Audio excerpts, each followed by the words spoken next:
Assalamualaikum warahmatullahi wabarakatuh. Selamat siang, Bapak Ibu sekalian. Puji syukur kehadirat Allah Subhanahu wa Ta'ala yang telah memberikan rahmat karunia-Nya sehingga kita bisa bertemu meskipun itu secara online dalam acara yang sangat bermanfaat ini, yaitu acara webinar pengabdian masyarakat yang diselenggarakan atas kerjasama antara program studi Magister Ilmu Hukum Fakultas Hukum Universitas Airlangga dengan Kabupaten Madiun dan juga dalam hal ini dengan Pengadilan Negeri Madiun dalam acara dan dengan tema kontrak ekowisata dalam pengelolaan dan pengembangan kawasan pariwisata di Kabupaten Madiun. Assalamualaikum warahmatullahi wabarakatuh. Selamat pagi, salam sejahtera. Puji syukur kehadirat Allah Subhanahu wa Ta'ala karena pada pagi hari ini kita bisa berkumpul meskipun sebagian besar melalui media daring karena kondisi. Perkenankan sebenarnya latar belakang kami untuk mengadakan Pengmas di Madiun. Pertama, saya adalah asli Madiun dan kebetulan dari Kare juga, jadi bukan hal yang asing. Potensi Kare sebagai daerah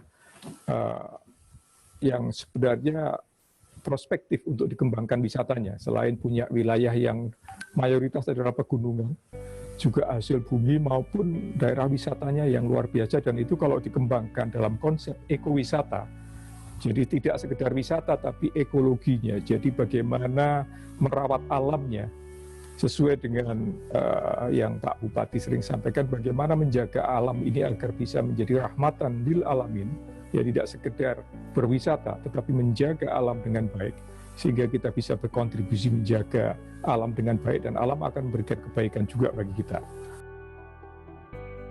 Di Kare itu mungkin saya paling sering ke Kare. Jadi meskipun Pak Camat tahu atau enggak, tapi saya itu sering ke Kare. Karena apa? Karena ada banyak potensi yang bisa kita gali di sana. Baik potensi alamnya maupun potensi budayanya juga ada, maupun potensi yang lainnya, mungkin yang bersifat konvensional.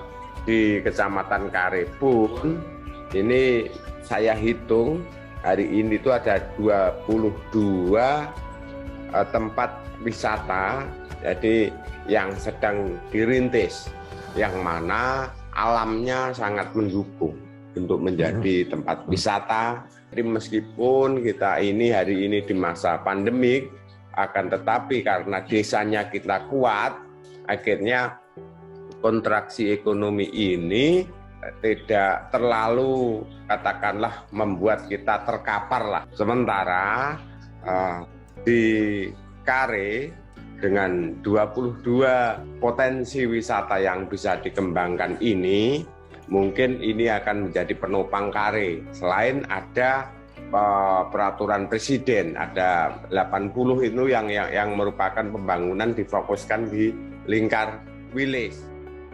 Pertama yang ingin saya sampaikan ya, saya kagum ya, pemahaman saya itu yang buat saya salut ya, Pak Bupati menguasai betul lingkungan ya Kabupaten Madiun itu, apa produk-produk unggulan yang ada di Kabupaten Madiun, menguasai juga persoalan sosial dan budaya.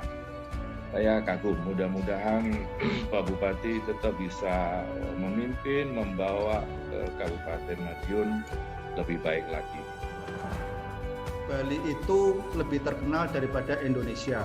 Orang lebih mengenal Bali, tapi setelah Presiden Joko Widodo ini kemudian berubah menjadi ITDC. Jadi mengelola semuanya. Ini Lombok dikelola, Bangka Belitung dikelola. Semua yang berkaitan dengan pariwisata dikelola semua oleh negara melalui BUMN ini. Tentunya pengelolaan itu tidak mudah, banyak hambatan. Saya sendiri sebagai Ketua Pengadilan Negeri Praia saat itu di sana merasakan betul bahwa banyak sekali kendala, terutama masalah pembebasan lahannya, Prof. Itu pengadilan negeri luar Jawa kelas 2, tapi perkara gugatan perdata itu sampai kurang lebih 143, saking banyak, dan semuanya rata-rata di Mandalika. Apalagi Bandara Lombok saat itu diluaskan, dipanjangkan runway-nya, lalu kemudian dibuat bypass dari bandara ke Mandalika, sehingga semakin banyaklah gugatan-gugatan perdata yang muncul di situ. Yang saya lihat di sini, saya setuju dengan Pak Bupati bahwa pengelolaannya untuk tujuan pariwisata yang lebih besar, masyarakat sekitar kemudian menjadi korban karena kontraknya itu, mohon maaf, pembebasan lahan itu harganya itu jadi tidak proporsional. Maksudnya begini, harga ditetapkan sama untuk wilayah Lombok Tengah, wilayah Praia, padahal tentu harga tidak sama antara di kota dengan di pinggir pantai. Kalau di daerah lain wilayah kota itu lebih mahal, tapi kalau di Lombok wilayah pinggir pantai jauh lebih mahal karena pemandangannya indah. Nah ini tadi ada yang disampaikan oleh Pak Bupati, artinya perhatian beliau sangat besar bahwa Madiun pariwisata yang akan dikembangkan, tapi jangan sampai masyarakat menjadi korban. Nah itulah yang seharusnya dilakukan oleh pemerintah seperti pemikirannya Bapak Bupati Madiun ini. Memang pelik, memang rumit, tapi itulah tugas kepala daerah, tugas bupati yang harus membangun daerahnya, tapi tidak mengorbankan masyarakatnya. Harapan kami dari Desa Kare, berdasarkan kondisi Desa Kare yang saat ini memang wisatanya masih dalam rintisan, Bapak. Terkait dengan wisata, ada beberapa spot wisata yang ada di Desa Kare, yaitu mulai dari Nongkoijo, kemudian ada